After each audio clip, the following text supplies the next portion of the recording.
Բարի լույս սիրելիներս, Քրիստոս հարիավի մեռելոց, տեսնենք, թե ինչու են մարդիկ ծաղրում ճշմարտությունը։ Սիրելիներ,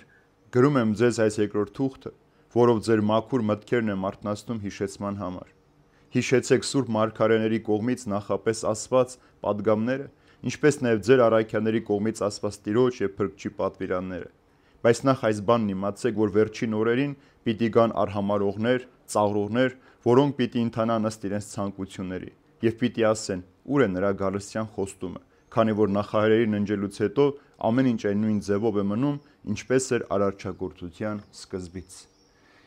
Սիրելիներս, ինչու առաքյալն ասում, որպեսզի ձեր մաքուր մտքերն արթնացնեն, որովհետև մաքուր միտք ունենալ նշանակում է երբևէ չտրվել ու չխաբվել կեղծիքին, այլ մնալ ճշմարտության մեջ։ Նախ հիշեցնում առաքյալը, որ մենք պետք է մարգարեների եւ առաքյալների քարոզած ճշմարտությունը նախ իմանանք, որովհետև Սուրբ Գիրքը մեր կյանքի լավագույն ընկերն է, մեր մտերիմն ու հարազատն է, որտեղից մենք պետք է քաղենք ճշմարտությունը։ Եվ պատճառը այս է, որ պիտի հայտնվեն մարդիկ, որ ծաղրելու են ճշմարտություն,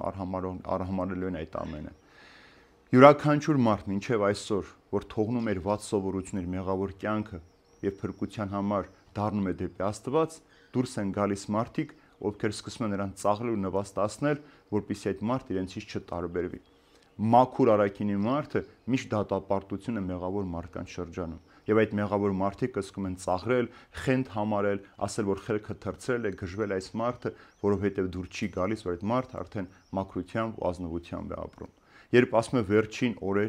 վերջին օրերը սիրելիներ, Հիսուսի առաջին գալստից մինչև երկրորդ գալուստ ընկած ժամանակահատվածն է, որի մասին մեր Փրկիչն ասում է, այդ ընթացքում անօրությունը պիտի շատ բազմանա, մարդիկ պիտի իրար սպանեն, դավաճանեն, մատնեն, նույնիսկ շատ-շատերի սերը պիտի ցամաքի։ Իսկ Պողոս առաքյալը Տիմոթեոսին ուղղված նամակի մեջ ասում է, որ անգամ մարդիկ պիտի գնան դևերի վարդապետությանը հետևելու, որպեսզի շեղվեն ճշմարտությունից ու ծաղրեն։ Եվ ինչ էր հարցը, ուր է նրա գալուստը, ինչի է ուշանում։ Առաջին դարում շատ մեծ խնդիրներ առաջացան քրիստոնեական տարբեր համայնքներում։ Օրինակ Կորինթոսում հարց էր, արդյոք կա մեռելների հարություն, թե չկա։ Թեսաղոնիկեցիների մոտ հարց էր, որ իրենք եթե ննջել են մինչև Հիսուս Քրիստոսը, ինչ պիտի լինի։ Ոմանք էլ այլևս չաշխատեցին, ասելով, որ Հիսուս եթե գալու է, ինչ կարիք ունենք, որպեսզի մենք աշխատենք։ Ուրեմն այդ սպասումն էր, նաև 1000 թվականին, երբ որ լրանում էր, այդ ժամանակ մարդիկ անհանգստացան, արդյոք Քրիստոսի գալուստը լինելու է թե ոչ։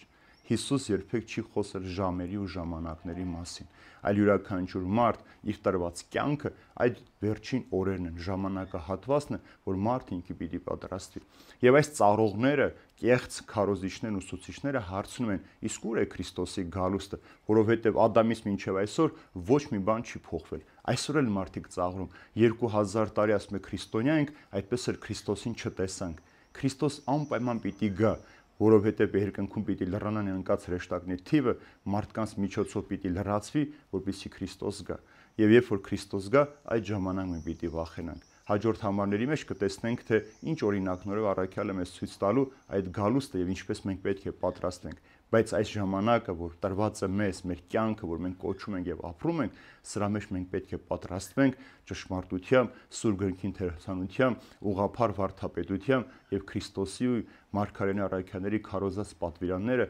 սրբությամբ պահելով ու պահպանելով։